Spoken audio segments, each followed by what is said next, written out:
Mindseeder. Vous avez du mal à apprécier votre vie ou tout simplement vous appréciez vous-même? Il m'arrive souvent d'avoir une mauvaise estime de moi. J'ai cette sensation de vivre dans un script où malheureusement je n'en suis pas l'auteur. Le fait de me sentir, je dirais, comme un pantin me fait douter de mes capacités. J'ai cette petite voix intérieure, mon inconscient, qui m'envoie des SOS et me demande « Suis-je assez bien pour apprécier la vie ?»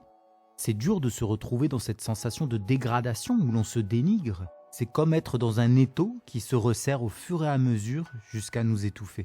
Alors bien sûr, on se ment à soi-même en se disant que ce n'est que passager, que ça ira mieux demain. On n'en parle pas à notre entourage car on a peur de déranger.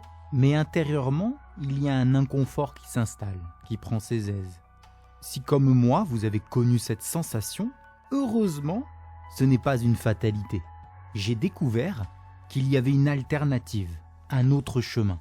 Je l'ai trouvé, non pas en payant des formations ou en achetant des bonbons qui m'aideront à dormir, mais en me plongeant dans une simplicité de vie et un retour à mes sources personnelles. Je sais que ce que je vous dis est à contre-courant. Nous sommes dans une culture de consommation qui nous vend constamment l'idée que pour réussir, il faut acheter les bonnes choses. Nous valorisons plus facilement un produit ou un concept si nous avons dépensé des sous.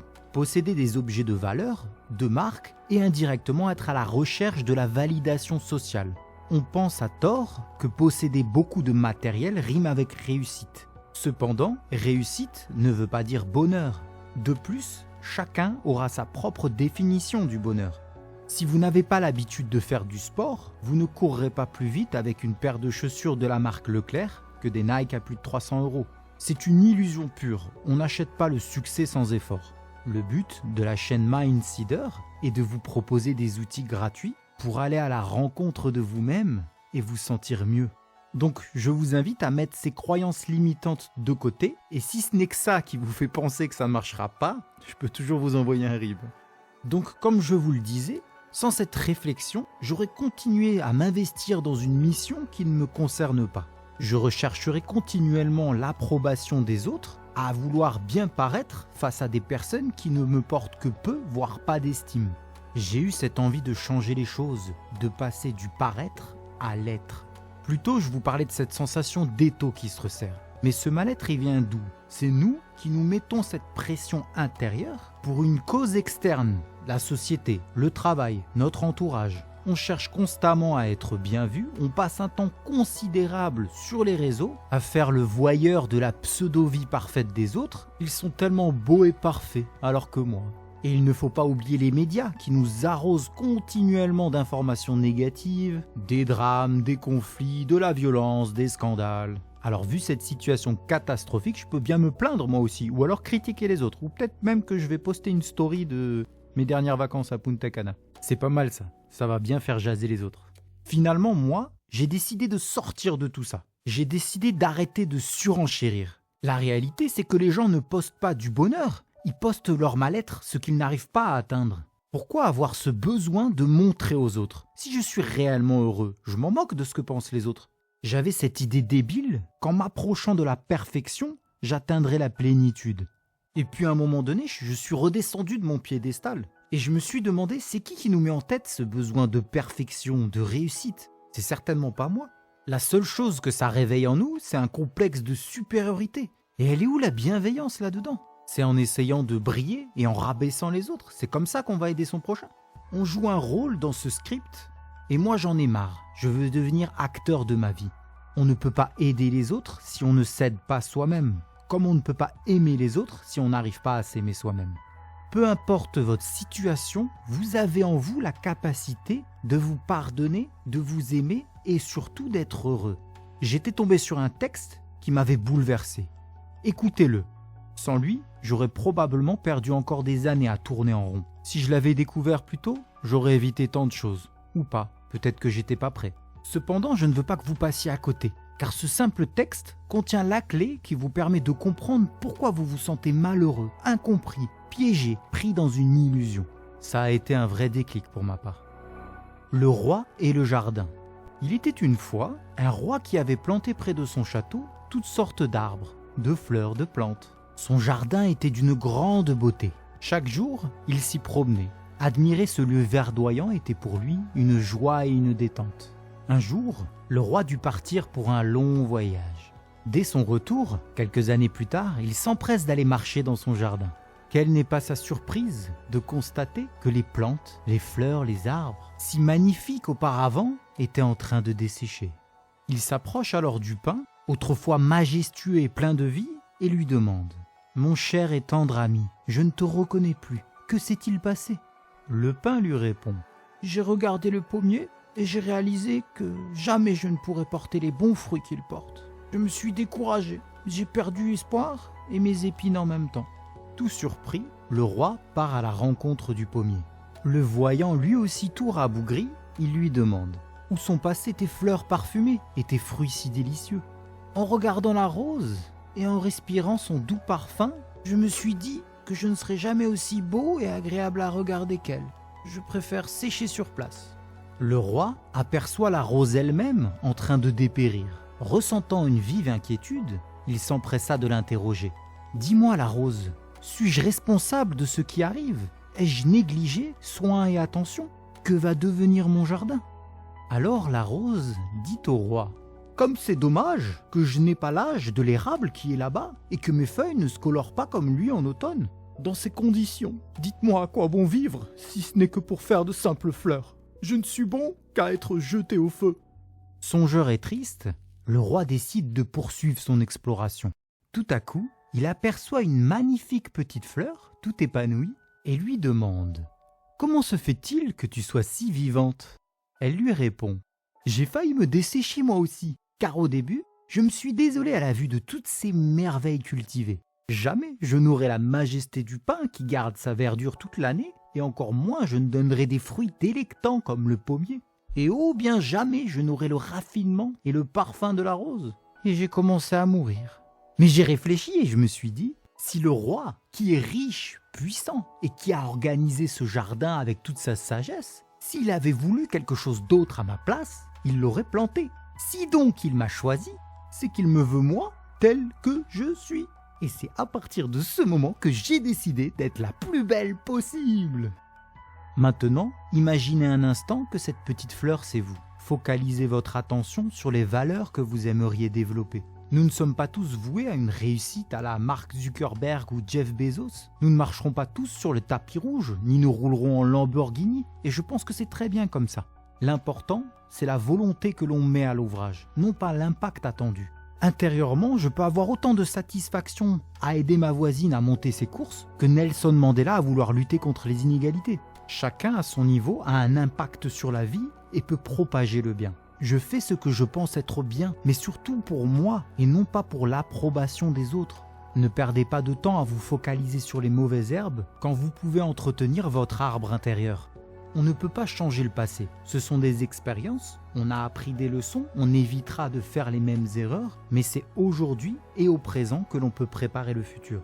Il faut arrêter de se fustiger. Il ne tient qu'à vous d'apprendre à se connaître, de s'apprécier, de développer ses compétences, telles que notre corps a besoin d'activité, de nourriture saine et de repos pour se sentir tonique et en forme.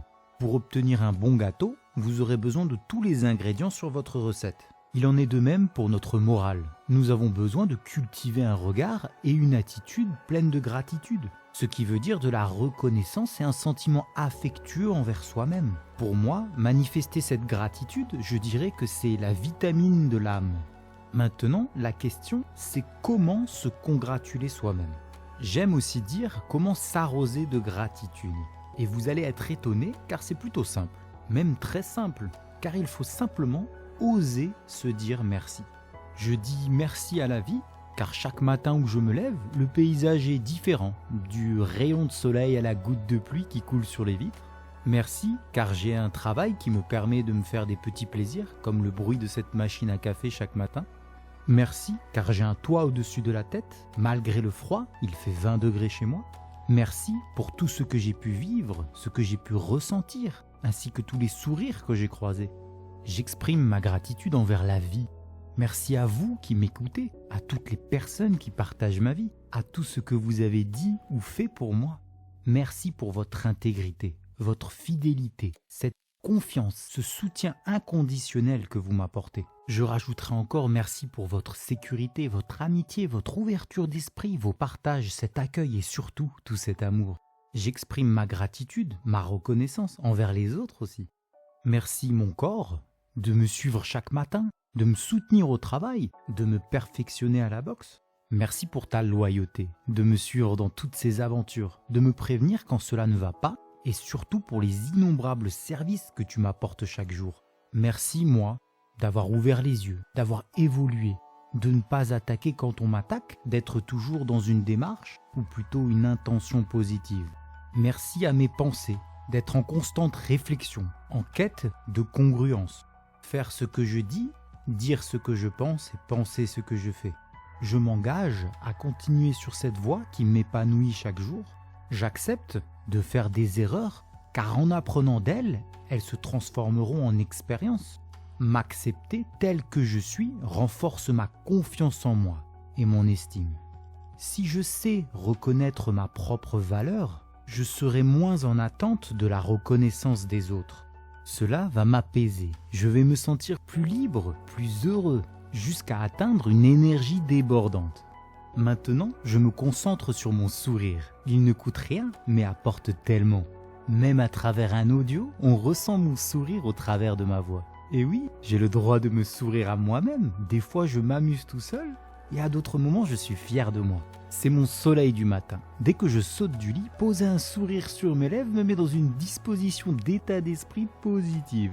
Je prends du recul sur les petits inconforts de la vie, un peu comme quand on n'a plus de batterie. Finalement, c'est pas la fin du monde. On peut voir le verre à moitié plein ou à moitié vide.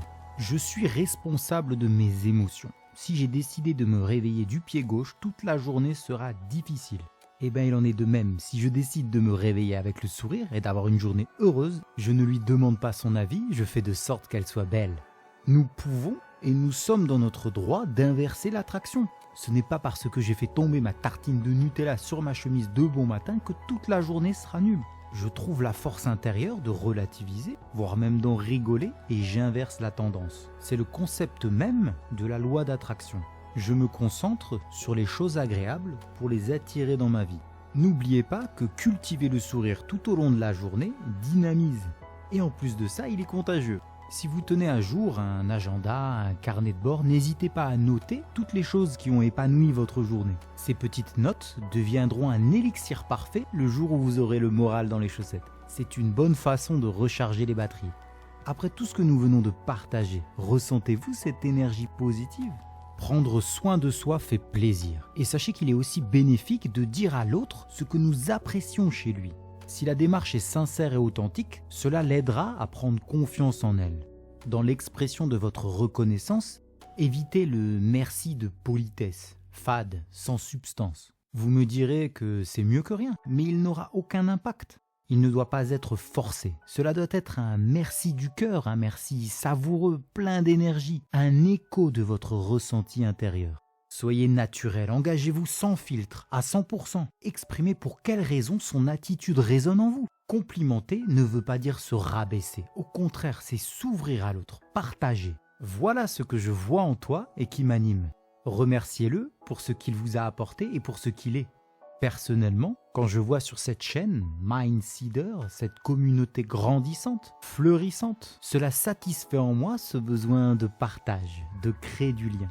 Ensemble, nous pouvons créer un avenir meilleur. C'est ce qui me rend fier, heureux et surtout impliqué. Merci de votre soutien. Ciao, ciao.